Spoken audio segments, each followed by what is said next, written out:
अब्दुल कलाम जी, जो शायद किसी परिचय के मोहताज नहीं है। ऐसा शायद कोई ही हो जो कलाम सर के बारे में ना जानता हो। कलाम सर की सिंप्लिसिटी ने हर किसी के दिल में अपनी एक अलग छाप छोड़ी है। कलाम सर बहुत मेहनती और बहुत ही बुद्धिमान व्यक्ति थे। इंडिया में मिसाइल की टेक्नोलॉजी को एडवांस बनाने का श्रेय डॉक्टर एपीजे अब्दुल कलाम को ही जाता है। अब्दुल कलाम को मिसाइल मैन ऑफ इंडिया भी कहा जाता है। अब्दुल कलाम जी भारत के पहले ऐसे साइंटिस्ट हैं जो देश के राष्ट्रपति बने। वो देश के ऐसे तीसरे राष्ट्रपति भी हैं जिन्हें राष्ट्रपति बनने से पहले ही देश के सर्वोच्च नागरिक सम्मान भारत रत्न से नवाजा गया। साथ ही वो देश के इकलौते ऐसे राष्ट्रपति हैं जिन्होंने आजीवन विवाह ना करके देश की सेवा करने का फैसला किया। अब्दुल कलाम सर ने जिंदगी में जो भी मुकाम हासिल किया, उसके पीछे उनकी कड़ी मेहनत और संघर्ष से भरा जीवन रहा है। आज की इस अब्दुल कलाम प्रेरणादायक कहानी के जरिए मैं आपको उनके संघर्ष और सफलता के बारे में बताऊंगी। अब्दुल कलाम सर की जीवन कहानी हर युवा और विद्यार्थियों के लिए प्रेरणा का स्रोत है। एपीजे अब्दुल कलाम जी का जन्म 15 अक्टूबर 1931 को तमिलनाडु के रामेश्वर में तमिल मुस्लिम फैमिली में हुआ था। अब्दुल कलाम का पूरा नाम अबुल पाकीर जैनुलाब्दीन अब्दुल कलाम है। अब्दुल कलाम जी एक साधारण परिवार में जन्मे थे। उनके पिता नाव चलाया करते थे। उनकी आर्थिक स्थिति भी काफी कमजोर थी। अब्दुल कलाम अपने 7 भाई बहनों में सबसे छोटे थे। उनके घर में कोई भी पढ़ा लिखा नहीं था। वो ऐसा समय था जब रामेश्वर में बिजली नहीं थी।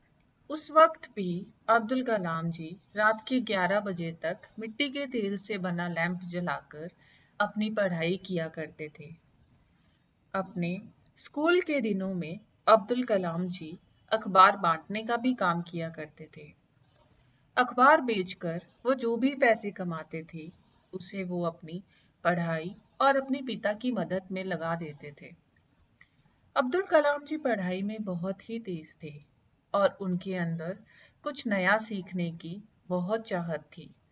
अब्दुल कलाम जी जब 5वीं क्लास में पढ़ते थे, तब उनके science teacher Siva Subramaniam Iyer class में बच्चों को बता रहे थे कि किस तरह पक्षी हवा में उड़ान भरते हैं, लेकिन बच्चे वो बात समझ नहीं पा रहे थे।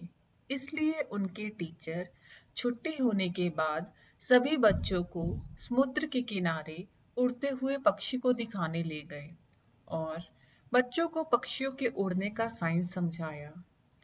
और यही पक्षियों के उड़ने की यही बात अब्दुल कलाम जी के माइंड में घर कर गई और उसी दिन उन्होंने डिसाइड किया कि वो भी अपना करियर उड़ान के ही क्षेत्र में बनाएंगे।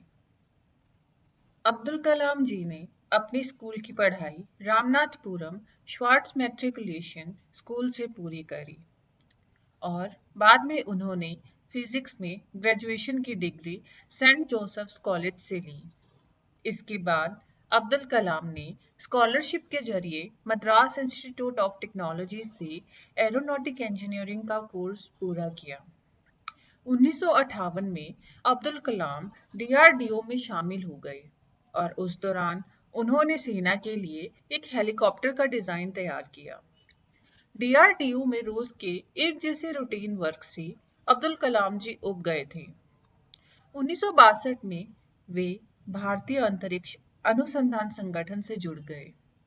शुरू में उनके निर्देशन में उपग्रह प्रक्षेपण यान कार्यक्रम की शुरुआत हुई और यह शुरुआत तब रंग लाई जब जुलाई 1980 में इसरो ने रोहिणी उपग्रह को पृथ्वी की कक्षा में स्थापित करने का कारनामा कर दिखाया।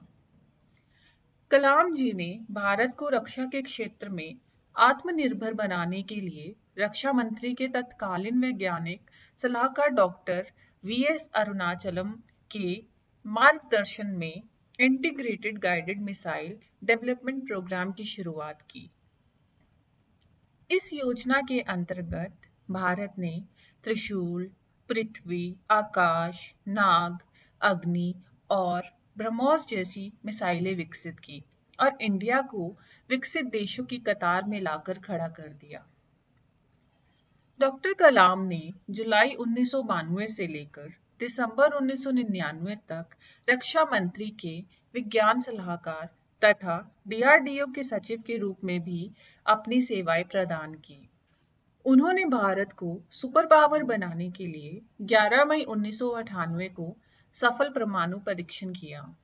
इस प्रकार भारत ने परमाणु हथियार के निर्माण की दिशा में एक महत्वपूर्ण सफलता अर्जित की। डॉक्टर कलाम नवंबर 1999 में भारत सरकार के प्रमुख वैज्ञानिक सलाहकार रहे। 2001 में यह पद छोड़ने के बाद उन्होंने प्रोफेसर के रूप में अन्ना विश्वविद्यालय में कदम रखा और 1 लाख विद्यार्थियों के साथ मिलकर उन्हें देश सेवा के लिए प्रेरित करने का निश्चय किया।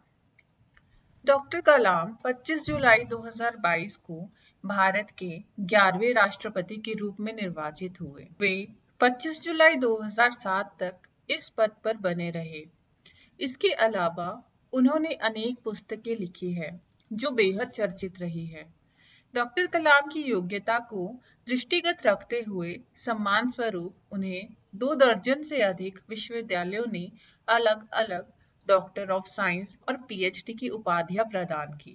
अब्दुल कलाम ने एरोनॉटिक्स के फील्ड में इंडिया को बहुत बड़े मुकाम तक पहुंचाया और साथ ही देश सेवा में भी कभी पीछे नहीं हटे। उनके इसी आत्मसमर्पण के लिए भारत सरकार द्वारा कलाम साहब को कई सारे अवार्ड दिए गए। 1981 में भारत सरकार द्वारा उन्हें पद्म भूषण दिया गया। 1990 में पद्म विभूषण, 1997 में उन्हें देश के सर्वोच्च नागरिक पुरस्कार भारत रत्न से नवाजा गया। 1997 राष्ट्रीय एकता के लिए इंदिरा गांधी पुरस्कार दिया गया। 1998 में वीर सावरकर पुरस्कार से नवाजा गया। 2000 में शास्त्र रामानुजन पुरस्कार और 2013 में von Braun award National Space Society की तरफ से।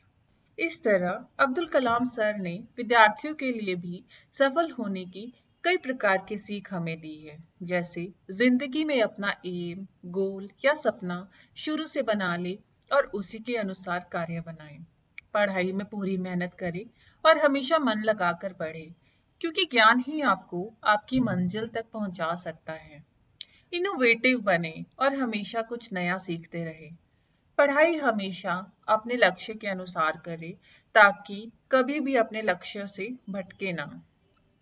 अब्दुल कलाम सर जी की प्रेरणादायक जीवन कहानी आपको कैसी लगी, ये जरूर कमेंट सेक्शन में बताइएगा और ऐसी ही प्रेरणादायक कहानियों के लिए मेरे चैनल से जुड़े रहे और सब्सक्राइब करें।